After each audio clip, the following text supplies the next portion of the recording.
Welcome to Accurate Basketball, a podcast about NCAA D1 men's college basketball from fans to fans, along with fatherhood and sonship. I'm your host, Curtis D. Acker, here with my color commentator and father, Mark Acker. Follow us on Instagram and also subscribe to us on YouTube under the handle Accurate B-Ball. That's ACKERATBBALL.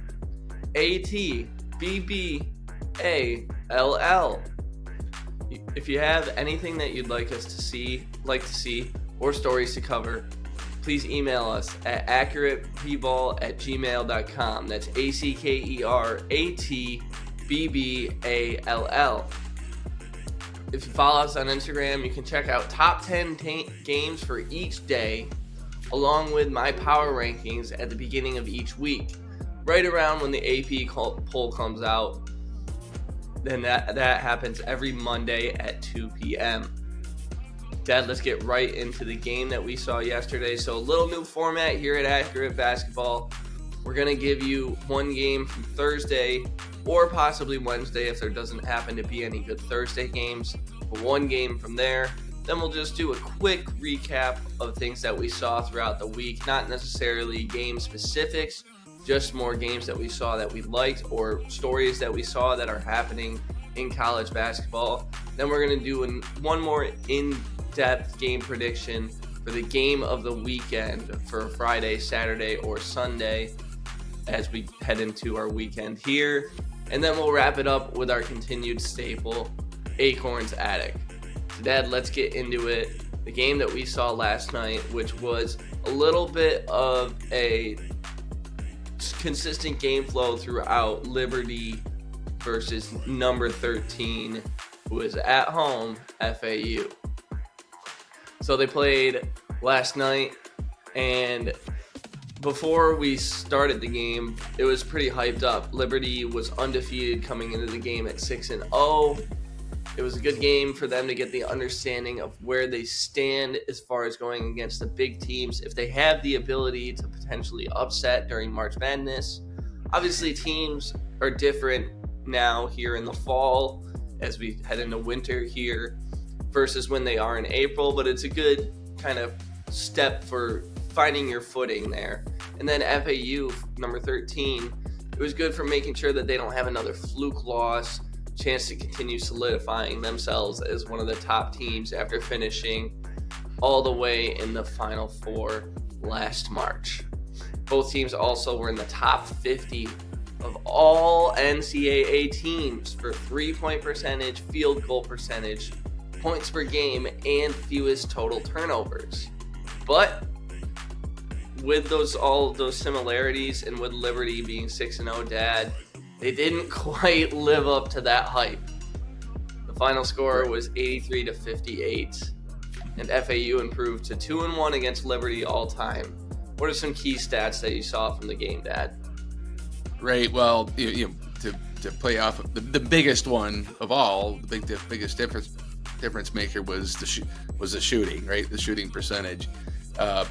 Total shots for the game was 111. That's a lot of shots, and it was even, almost exactly even between the two teams. However, we saw that Liberty wasn't able to convert as they've been doing all season in terms of their finish. Right, they shot 37% from the floor and 32% from the 3-point line. So, whereas FAU shot over 50% in both categories as well. So. And which is about where their average is. So, and we saw with that, we could talk about this some too, right? Liberty's was getting good shots off. They were moving the ball. They were dribble driving very well at times. But they weren't forcing shots. They were taking good shots. They just weren't falling. Right. So I think we were thinking that a lot of that had to do with just the pressure of the game situation. And that relentless effort that FAU was bringing on their end of the floor too, I think added a lot of pressure on the offensive end for Liberty. That was the biggest stat there, right? Absolutely. Liberty shooting 10% less than their typical. They shot 42% from 3 coming into this game, and then shooting a measly 32%. That's not what you want to see out of the team. But I agree with you. It wasn't that Liberty was taking bad shots. It was that Liberty was taking good shots and just missing them. Right, exactly. They had a lot of offensive rebounds too in seconds, right? You could tell that Liberty was a well-coached team. They're really strong players. They know their roles. So they were able to execute a lot of statistic stuff. There wasn't a lot that really went, wow, here's a huge difference other than just the makes. So it would be fun to see them play again in the later on in the season. That would be interesting. Another stat, Florida Atlantic, 9 different players scored. And only 3 were in double digits. Even with 83 points in a game, it just tells you about the depth of talent they have. And they had 10 total assists for the game, not a huge number, but those assists came from 7 different players. Another stat that tells you that they're just well-rounded all-around team. I think we made that observation too during the game. Just who's standing out for the Owls? It's everybody. They're just one after another after another. They're all they play a very good, well-balanced team. Yes, I agree. And another big thing was that 4 players for Florida Atlantic had at least 2 steals. Those players were in the starting lineup. That was Janelle Davis, Jalen Gaffney, Elijah Martin, and Brandon Weatherspoon. And they also only limited Liberty to 9. You said that FAU only had 10 assists. Well, Liberty only had 9 in that game. Right. Which, once again, I think translates more from the fact that they were just missing shots. I don't think that, because both teams move the ball fantastically. It's not like these teams are selfish with the ball. Both teams, we were talking about it during the game as we were watching, both teams are so quick with their passing, and they're so quick to react. It's not like they're only making good plays in sets, but they're also just reactively really good at finding the open man. And you made a point about that, Dad. Why do you think it is that those teams are like that outside of just being coached well?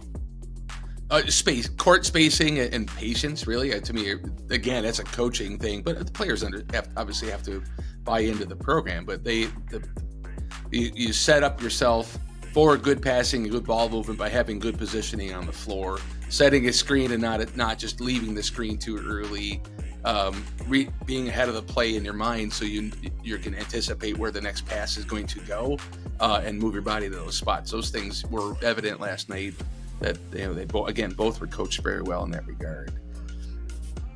For sure. Yes, I would agree. I don't think this game reflects the true strength of Liberty. And the main reason I say that is because there were a couple missing players in this game. Kyle Rowe, and I don't mean injured missing, I mean missing, they were off their game. They were just off. Yeah, their leading scorers, Kyle Rowe, only had 6 points, and he shot 2 for 11.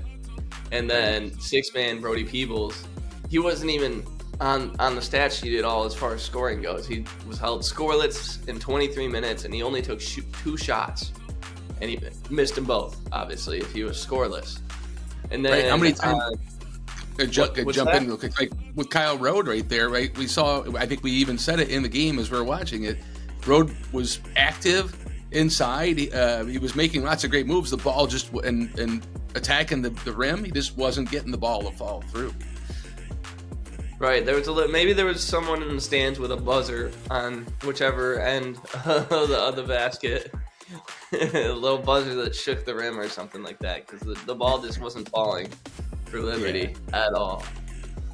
And then, but they did find strength from a couple other guys. They found from Colin Porter and Caden Metheny, who had 16 and 10 points respectively. But they hit a couple logo threes. That impressed me a lot about Liberty, was their deep three making ability. They were hitting shots from the logo, and they were hoisting them up like they were regular shots that they take. Like, this was my first time seeing Liberty this year, so I'll have to continue watching them to see if that's a norm for them. But they were just hoisting them up like it was their casual. It was a casual shot. right? Colin Porter. I think he was the master of multiple of those long range shots. Yeah, there's no limit to his range. Like my college roommate Pete Costanzo, he would chuck him from almost half court and make him pretty regularly. I want to give him a little shout out. Nice. One thing on FAU, they dominated physically. Or not one thing. It was a big thing. Physically stronger, bigger, faster, and we could see that on their offensive end. I think part of the reason they had only 10 assists was because they didn't need to have any more assists than that. They could when someone went to the rim, they really pounded the ball inside. I don't have stats to say how many points in paint they had, but they were able to just dominate the inside and in the lane regularly. So when you have that, you dribble, drive, and you can finish. It usually doesn't lead to a lot of assists. Yes. Well, we talked Liberty about had no answer for that. We talked about how Vladislav Golden, who finished the game with 18 points, 7 rebounds, and with 7 and 9 shooting, he was just completely uncontested in the paint until Liberty ended up doubling him, which was a point that you were yelling about during the game. It seemed like they started to do that maybe towards the later half of the first. They started to double him in the paint, and then that caused more problems for him. But one-on-one, Vladislav Golden was just way too overpowering. Exactly. Yeah. Oh, no doubt. Like you said, they had to double him just to take that away. Otherwise, he may have had a 35-point game. But then again, they reversed the ball, and Liberty wasn't able to rotate and keep up, and Florida just was able to run them off the court basically in the end. Right. A couple notes before we get in the first half, second half differences. Elijah Martin was Florida Atlantic's leading scorer. He had 20 points, 6 rebounds, and 3 steals. He was the only Florida Atlantic player with 3 steals. And then another missing player who was off his game was Janelle Davis. He only made 2 free throws and missed the rest of his shots, but he did contribute elsewhere. As I mentioned before, he had 2 steals and one of the 4 players from Florida Atlantic in the starting lineup that did. Now let's go into the first half, second half differences. FAU led 44-27 going into halftime. But once again, as we talked about, the score doesn't reflect Liberty's ability, but I think it speaks volumes of FAU's ability. I felt like they really didn't pressure, Florida Atlantic didn't really pressure Liberty on the 3-ball in the first half. They were completely blowing by and just showing more athleticism and strength than Liberty in the first half to give them that substantial lead of almost 20 points, 17 points to be exact. Yeah, what did you think about the first half? Right, it was a good half, really, even though, like you said, it got stretched out to 17 gradually. But I just really liked Liberty's no fear style of play. Right, that to me that stood out and was impressive to see. Despite the way the score went, they didn't really get out of their element in that regard. For sure. Now let's move into the second half. In the second half, obviously, it ended up being a 83-58 final. And in the second half, same thing. Both teams came out hot. Like in the first half, it was a really high-paced game. In the second half, it was still a very high-paced game.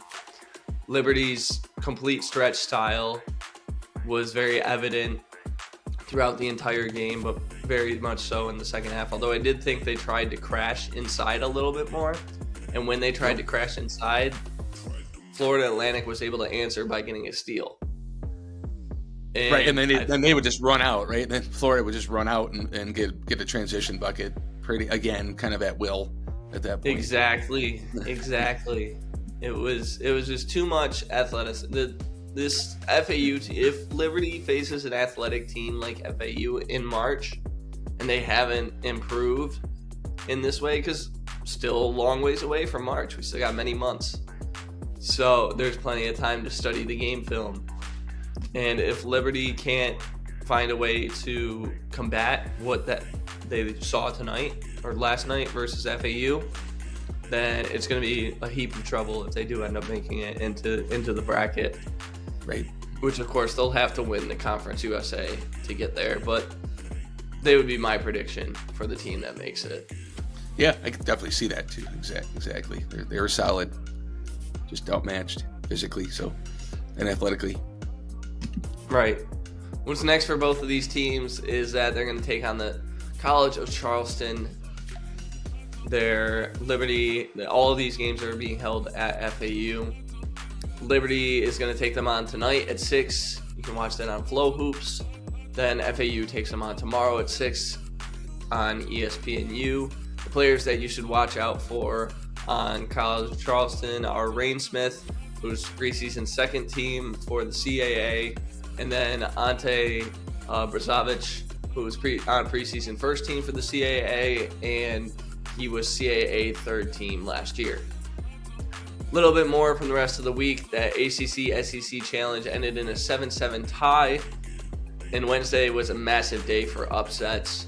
Arkansas ended up beating Duke after losing to Memphis and UNC Greensboro a couple of weeks ago as well to push them out of the top 25, but then they beat number 7 Duke. So it's going to be hard to do rankings this week. I'm going to put it that way, both for myself and for the AP poll, I would say. Virginia also ended up beating Texas A&M. Virginia lost to unranked Wisconsin, and that pushed them out a couple weeks ago. And then they beat Texas A&M this week, who also lost to FAU. Then Texas A&M was ranked 14th as well. Then outside of the challenge, number 17 UNC ended up upsetting Miami. They were at home. We watched this game, Dad.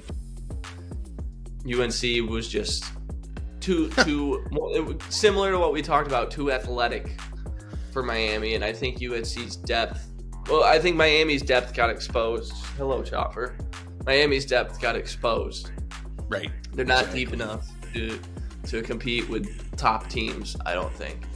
Their starting five is great, but then outside of their starting five, I don't think the rest of the team is ready to play top 10 talent, which I think UNC, despite their loss to Villanova, which I'm starting to think was a fluke loss, but I think UNC might be a top 10 team this year. But I say that the loss versus Villanova might have been a fluke loss. A, it was an overtime in the battle for Atlantis. But B, Villanova just lost to St. Joseph's, who's completely unranked throughout the entire season. So it's just a massive, well, this team beat this team, but then this team lost to that other team that team beat. It's really hard to figure out where all these teams stand right now. I think we'll get a better view of that as we move into maybe January, February time, right before the interconference tournaments start. And we are getting interconference play starting this week. So we're gonna end up seeing things fall into place shortly here. Exactly. Yeah, that game tree that you were putting together looks more like a bush. We decided, right? It's very very entangled with trying to find that correlation of this team beats that team. That's a crazy thing. So, yep. That's a very good way to put it. It's not a tree anymore; it's a bush. Yep. The other highlight I wanted to bring back for this past week real quick was just wanted to highlight the Colorado State game. Two really fun teams to watch play. I was excited about that game the whole week, and it definitely did not disappoint. Obviously, you have a rivalry game, which is always fun. And it ended up being Colorado State. If you didn't catch it, Colorado State won 88-83. It was back and forth. Great play from both sides. A couple highlights: Caleb Williams, freshman forward from Colorado, 21 points in the second half, 0 in the first half, and then he just went off in the second half. Very smooth player. Freshman, maybe a little undersized strength-wise, but boy, can he finish. It was fun to watch him. And then on the Colorado State side, they were relentless. Both teams are relentless. Isaiah Stevens. Yeah, right. But Isaiah Stevens, fantastic game. 2 points in the first half. Ended up with a double-double, 20 points, 11 assists. and he leads he's got the most assists in NCAA Division I basketball at this point. But he was fantastic. He just controlled the entire second half of the game, and most assists per game. He's killing it right now in the playmaking department. Exactly, right. So no, it was a great game. It was really fun. Jordan Palmer Lake off the bench. I can't apologize to those guys. I can't remember the first names off the top of my head here. But they had 27 points, 16 and 11 respectively from off the bench for Colorado State. Was another. They kind of carried the first half. They were bombing threes, and then in the second half, Stevens took over and distributed the ball, scored when he needed to score. He really read the game well and dominated. So fun game, really, really fun game to watch. Yes, you were very excited about that one, and you wouldn't stop talking about that one after it ended. I had to get it in, right? Exactly. Sorry. I'm upset I missed it, but unfortunately I had to go to bed because I had class the next day. That's right. That was a later night game. But let's now transition into the previews for the week. So, Dad, you had some excitement about the Big East Big 12 battle. Why don't you talk about it real quick? And while you do that, Chopper's been a good boy, so I'm gonna give him a treat. Nice. Yep. Yeah. So this week, kind of like last week, we finished the ACC SEC challenge. This week we have the Big East Big 12 battle. This is year 5 of that kind of competition, if you will. They actually had an original 4-year contract and extended it 2 more. So we have this year and then 1 more year on the current contract. So far, in between the 2 teams over the 4 years that have been played, the Big East is leading 21-15 in head-to-head games. The last 3 years have actually ended up in a tie. So it was really only the first year the Big East had won 8 games to 2. But other than that, every year has been a split. So will be fun, obviously, to see how these 2 teams, or conferences, line up this early part of the season. And then the other big preview thing is as we ramp up the season and kind of finish the early part with tournaments and everything is conference play games, intra-conference games are ramping up. So we'll see a lot of that, more of that going forward as the calendar turns to December here. Yes, and with you mentioning the Big East Big 12 battle, we've got a massive one for tonight. That is number 4, the UConn Huskies taking on number 5, the Kansas Jayhawks at Allen Fieldhouse. That is tonight, December 1st at 9 o'clock on ESPN2. Now, for the team records coming in, UConn 7-0 coming off a 84-64 win against UNH, the Wildcats out of the America East. And then Kansas is 6-1 coming off a 71-63 win at home against Eastern Illinois. So, real quick, I want to talk about too. We know their rank where they stand in the AP, but in KenPom, UConn stands at 3rd and Kansas stands at 7th. Head-to-head, Kansas won all 3 of their meetings with UConn so far. The last game was in 2016 March Madness. That's when the most notable name I would say that was on each roster is Devonta Graham, who has had a few successful years with Charlotte, currently is now with San Antonio. And then Kansas won that game 73-61. The significance of this game is that these are the last 2 teams that have won the March Madness tournament. UConn obviously last year, then Kansas the year before. UConn is 2nd in whole in 2-point percentage and 10th in assists per game.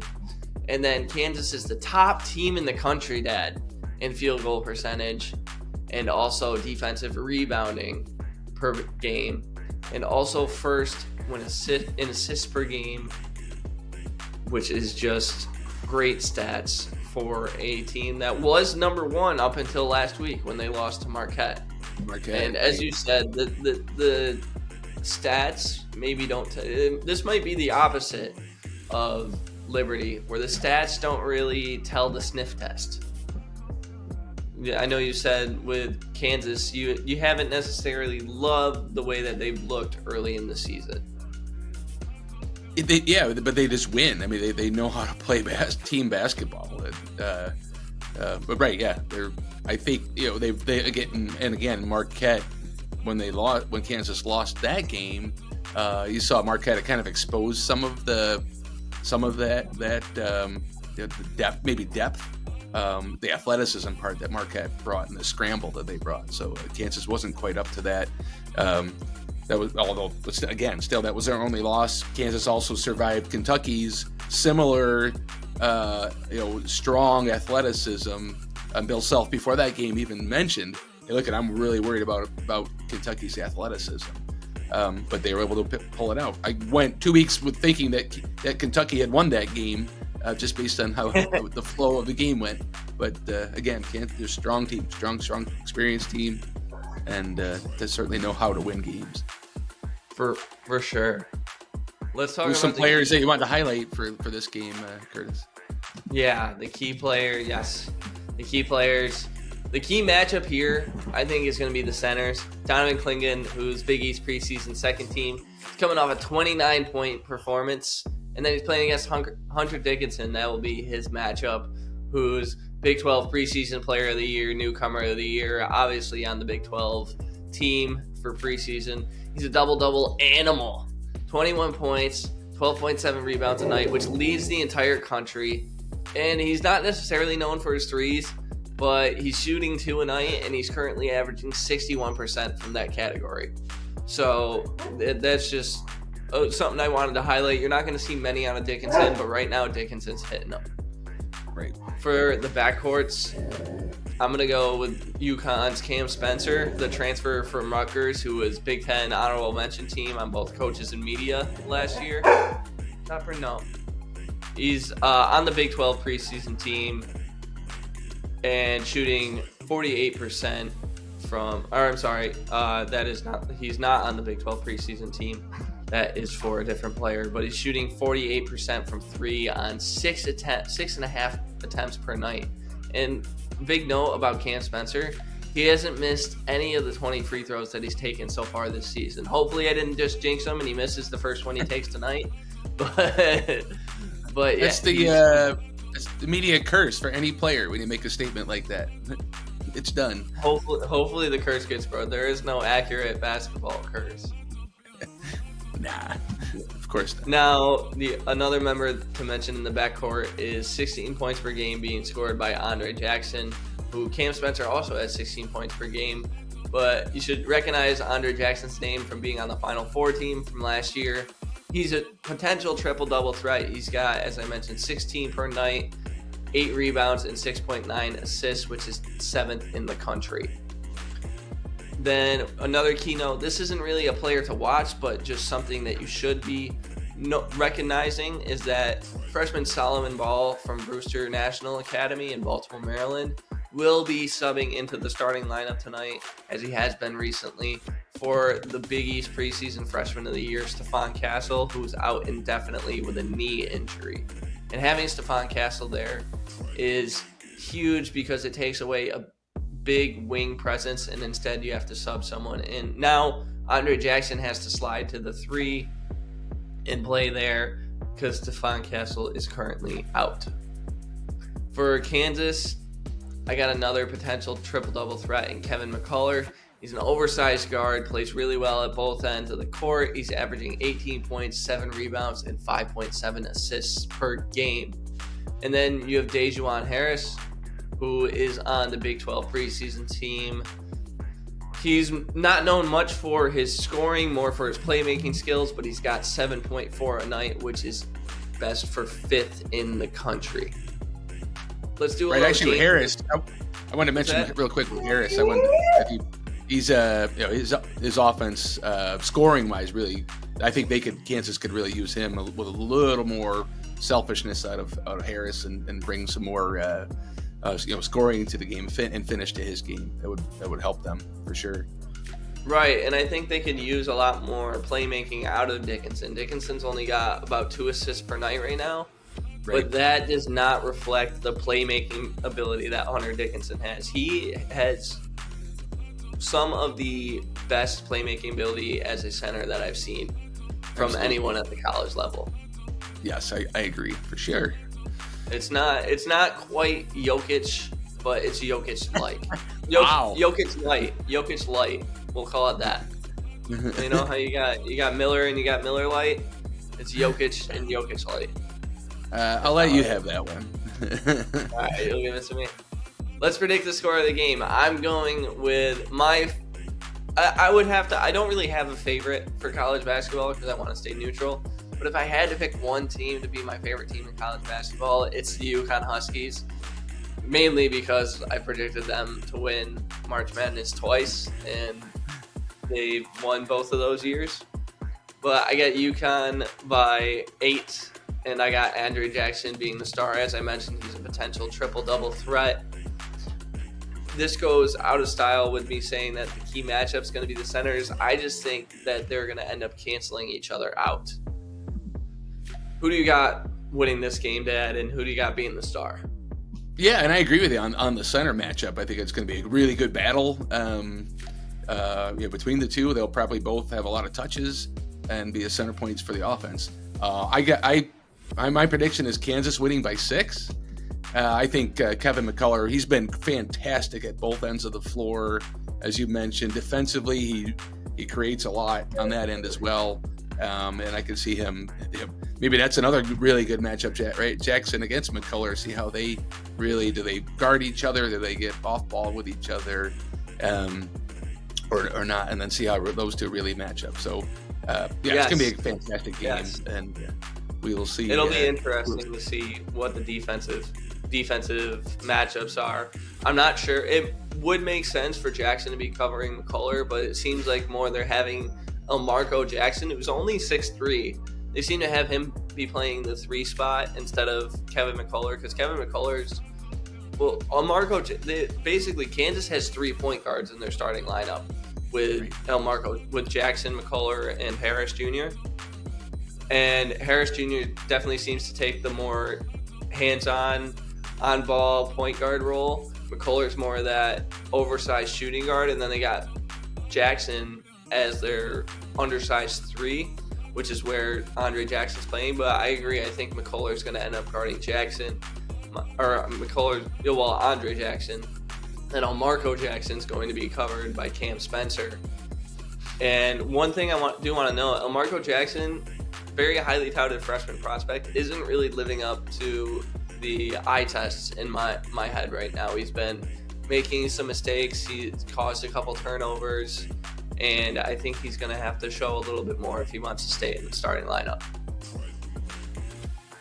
But I haven't seen UConn play this year as of yet, so I'm basing a lot of my assessment on Kansas's play and just general knowledge of UConn. But yeah, again, looking forward to watching the game after my game. So yes, good luck in your game. Just going to highlight a couple more games to watch out for this week.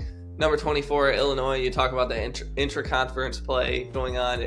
Number 24, Illinois, who's 5-1, will be at Rutgers, who's also 5-1, Saturday at 4 on BTN, Big Ten Network. USC is playing against number 11 Gonzaga tonight. Their USC is 4-2, and Gonzaga is 5-1. That's going on Saturday at 10 on ESPN. Number 15, this is the next game that I think a upset's going to happen out of the top 25, Dad. Creighton at 6-1 and Nebraska at 7-0. Nebraska is 6-0 at home, and they are playing in Lincoln, of all places. That's going on Sunday at 4 on FS1. Then a couple of mid-major games. Indiana State and Bradley, both 6-1. They're playing in their Missouri Valley Conference games. And then you got UC Irvine at Utah State, whose UC Irvine is 6-2 and Utah State is 6-1. That's going on Saturday at 9. Let's get into Acorn's Attic now, Dad. What is our topic for this week? It's game day. So that's the topic. So tonight is our first, as you may know, I coach high school girls basketball. Our first game is tonight, so all the preseason, all the scrimmages and everything, we're ready to go. So I thought maybe we'd chat about the fact that it's game day but just in general, what's the emotion that goes into game day? As a player, as a coach, or even just broad. If we want to, you can even spread that out and talk about what is it like to experience the first thing that you're planning for, or that is coming. How do you approach that kind of day, and what's the mind like? So I'm gonna throw a little Bible quote at you at the start here with one of my favorite musical groups, Toad the Wet Sprocket. They have a song called Game Day, which I'm playing in my head as we chat here. But the song lyric starts with this line. It's, "Some nights I can't sleep at all. My mind races and the time just crawls. But the day breaks as it always does. Another chance to feed the fear and live the love." And for me, I think that really captures a lot of emotion in those 4 sentences about what a game day is. And the game day could be an actual game. It could be, in his case, in the singers and songwriters case, maybe a stage appearance, for a show. It could be a first day on the job or a new job. It could be a relationship, right? There's a lot of things where I think that emotion really captures a lot of what goes into a build-up for something that is coming. I like that. That's a good synopsis for starting a new thing. And I'm going to throw you a Bible quote, which is one that you've heard before, as Chopper continues to try to be rowdy here. But I'm coming from Isaiah 43:19, which says, "See, I am doing a new thing. Now it springs up. Do you not perceive it? I am making a way in a wilderness and streams in a wasteland." So new season might view that as the wilderness, and God will make a way. But let's talk about kind of starting new things, real life examples of it. You got any real life examples right now, Dad?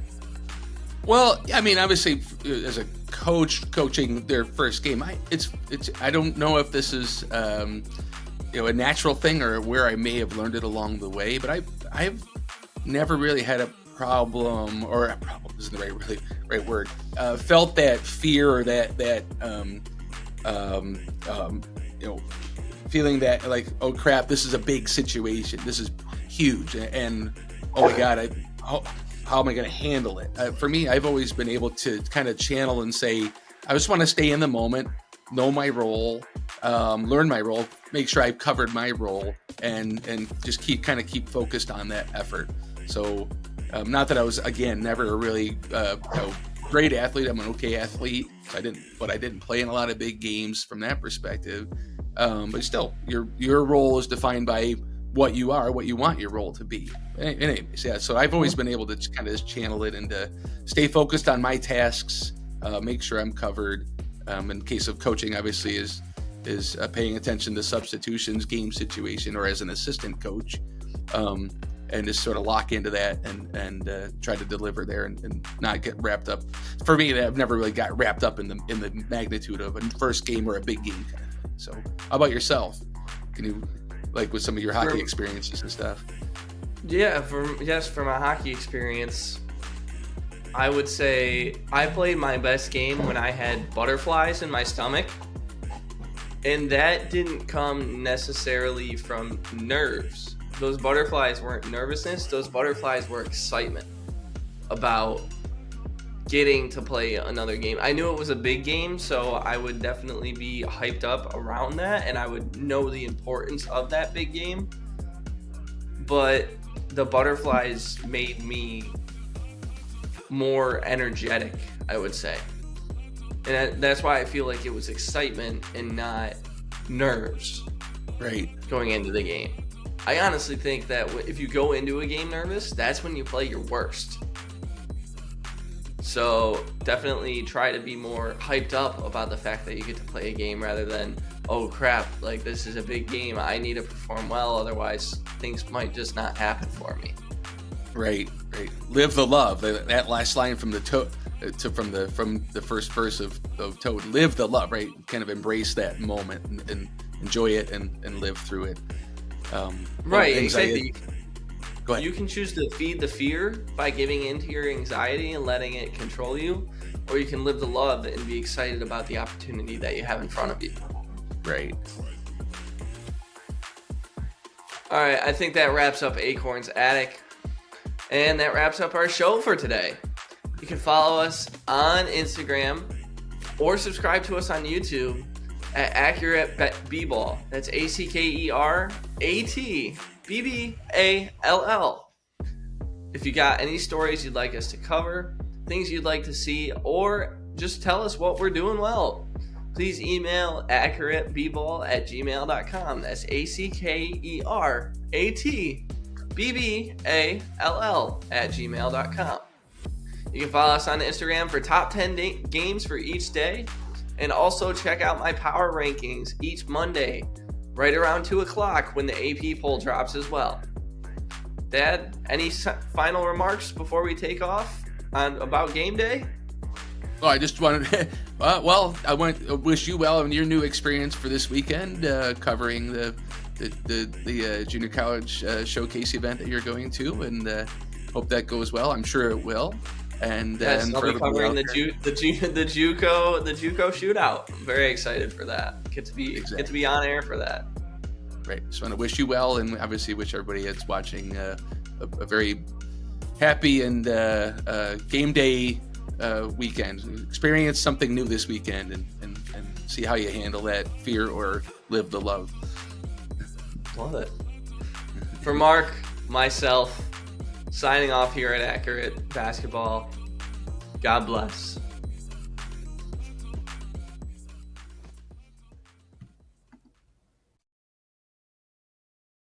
Wait, before you go, just wanted to thank you once again for watching. You can follow me on Twitter at Curtis Acker. You can follow me on Instagram under at Curtis_D_Acker.